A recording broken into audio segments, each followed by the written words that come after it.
What do you get when you combine two charisma vacuums and an icon who looks uncomfortable and completely out of place?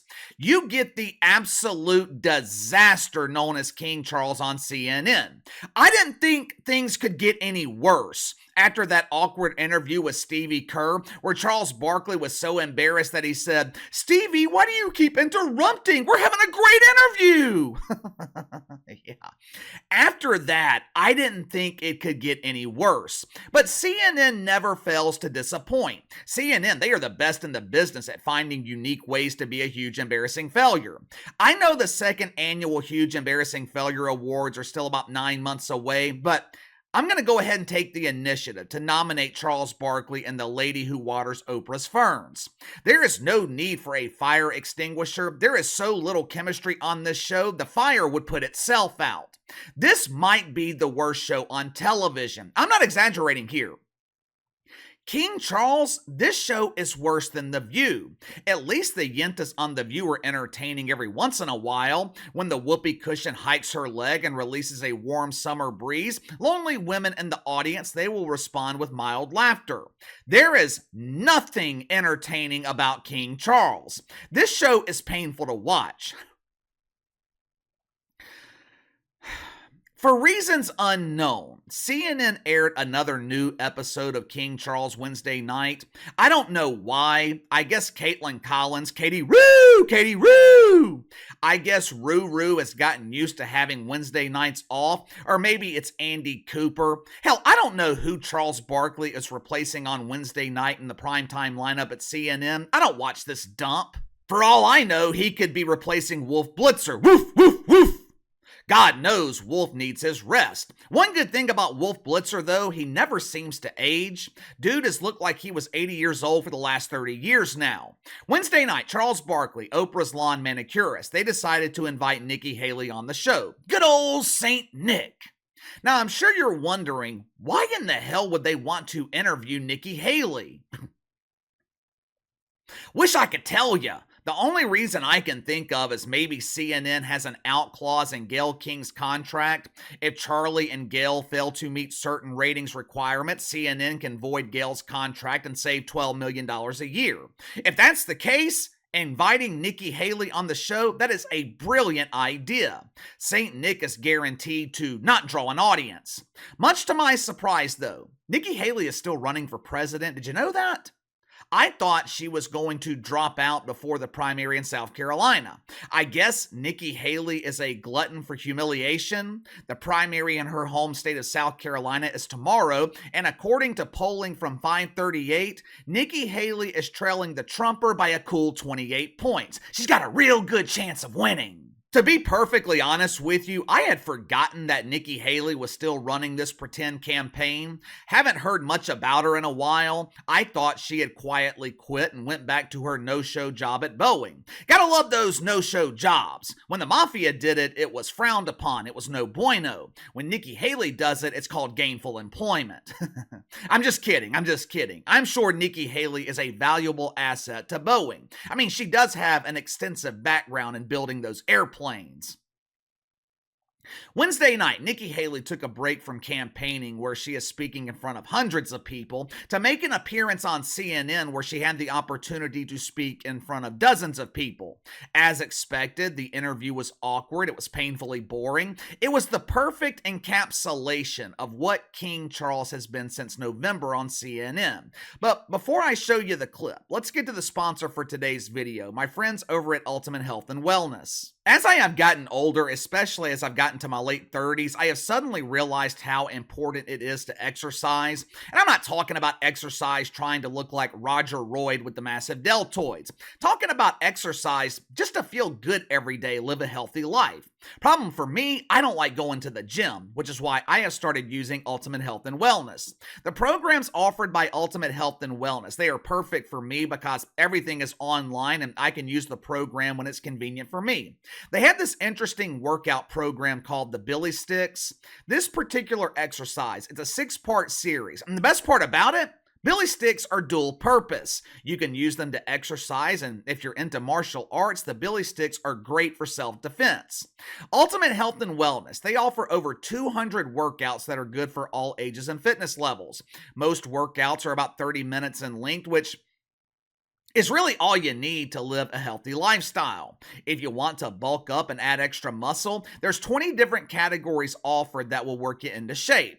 And if you're looking for the personal touch, Ultimate Health and Wellness, they offer one-on-one training over the internet with a coach who's got over 20 years of experience. So click the link in the description below. Use my promo code BTL20, BTL20. Receive 20% off your first purchase of the Billy Sticks program with Ultimate Health and Wellness. All right. Charles Barkley, Gayle King, they are speaking with Nikki Haley. Even though she is a pretend contender, technically speaking, Nikki Haley is still trying to convince people that she's running for president.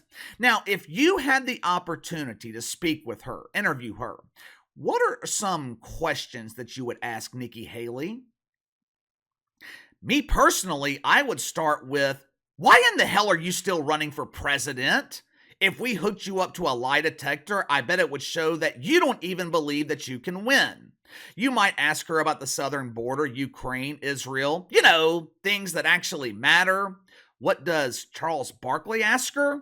What's the most important issue to him? Watch for yourself. I'm dying to vote for you, but I was upset when you made the reference that you didn't think America had racism. Did you say that because you felt like you needed to say that to the audience? Because I can say, I'm dying to vote for you, and that hurt me. So I would love for you to clarify that, please. So first of all, I never said that there was not racism in America. There absolutely is racism in America. I said that America was not a racist country. If my mom had told me that we lived in a racist country, I would have grown up never thinking I could be governor, never thinking I could be ambassador, never thinking I could run for president. But Governor, we I think have most people heard you say our job should be, Governor, I think most people heard you our say job should that be you did not that we believe that stomp out America had ever racism. been a racist country. That's the problem. That we heard you say. That's not what I said. We heard. Okay.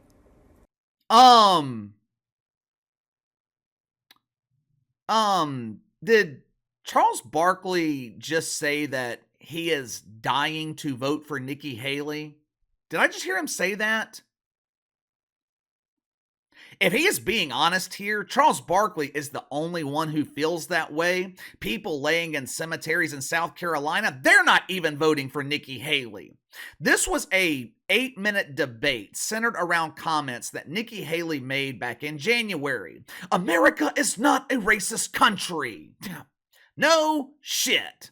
Charles Barkley and Gayle King, they were doing their best to fake outrage. They were trying to be offended. Unfortunately, though, for CNN, Charlie and Gayle, they are not proficient in acting like the other woke welfare collectors at the network. Now, of course, Nikki Haley is absolutely right. America is not a racist country. But at the same time, I get confused with St. Nick because she is constantly talking about her own race, trying to garner sympathy votes. Growing up, I was the only guardian. Back then, we were allowed to call ourselves Native Americans. I didn't fit in with other kids. It was so traumatic.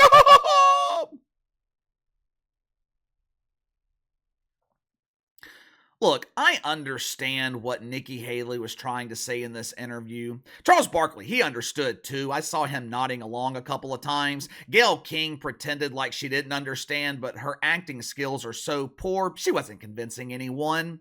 Nikki Haley was explaining that her parents raised her to believe that America wouldn't hold you back based on your gender or your race. Nikki Haley's parents raised her not to be a victim. Basically, Nikki Haley was raised the right way. But here's the thing. If I'm running her campaign, and look, I have never been involved in politics. I don't know shit about fuck when it comes to running a campaign for city council in Hannah, Montana, much less running a presidential campaign. I'm just looking at this from an outsider's perspective. I'm looking at this from the perspective of a normal person, or in my case, a somewhat normal person. This was an opportunity for Nikki Haley to flip the narrative. Over the last few weeks, it seems like her campaign has been about nothing other than race. Now, a lot of that is her own fault, but this was still an opportunity for her to change that. Instead of playing the game and giving some boring answer, if I was her campaign manager, I would have told Nikki Haley to say, enough is enough. Americans are tired of talking about race. We have bigger problems in this country than continuing to divide ourselves on race. Is there racism in America? Yes. Is this a systemic problem? Is this something that's holding you back from achieving your own dreams? Absolutely not. If that were the case, none of us would be sitting here on this show. If you want to talk about lacking diversity, Charles Barkley, your show on CNN lacks diversity. People are tired of talking about that, so let's just move the fuck on. We have real problems to deal with, and all the media wants to do is take us back to the 1950s and 1960s. This is a deliberate ploy by the media to keep us distracted and to keep us divided. Maybe your ratings on CNN would be better, Charlie, if you talked about real issues. So why don't we use this time to talk about solutions for the southern border? Here's a simple solution: enforce the law. Let's talk about the rampant crime plaguing woke cities across America. Let's talk about a president who was deemed unfit to stand trial, but somehow he's supposedly capable of running the country.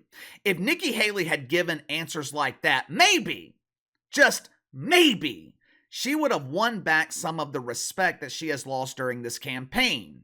Instead, she put CNN viewers to sleep with another painfully boring discussion about race.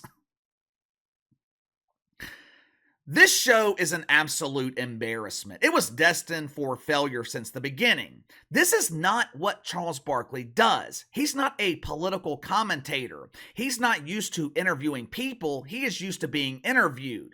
This show has fallen out of the top 20 on CNN. The only show drawing less ratings than King Charles on CNN is some show hosted by Laura Coates, whoever the hell that is. Maybe she is related to Chelsea the Coat Handler. Perhaps they are sisters in embarrassing failure. I don't know. King Charles barely ranks in the top 300 on cable. Just think about that. Charles Barkley is an icon. Gayle King is... well, Gayle King is Oprah's dry cleaner, but still, she is hosting a show with an icon, and every week they are beaten in the ratings by the fetishes of Fred on the Fred Network, the channel dedicated to dudes named Fred. I don't know. Give me your thoughts on this. Another week, another embarrassing show by Charles Barkley and Gayle King. This time, they invited Nikki Haley to join the humiliation. Is there another show on television as bad as King Charles? At least the Yentas on The View have chemistry with each other. King Charles feels awkward. It's just weird.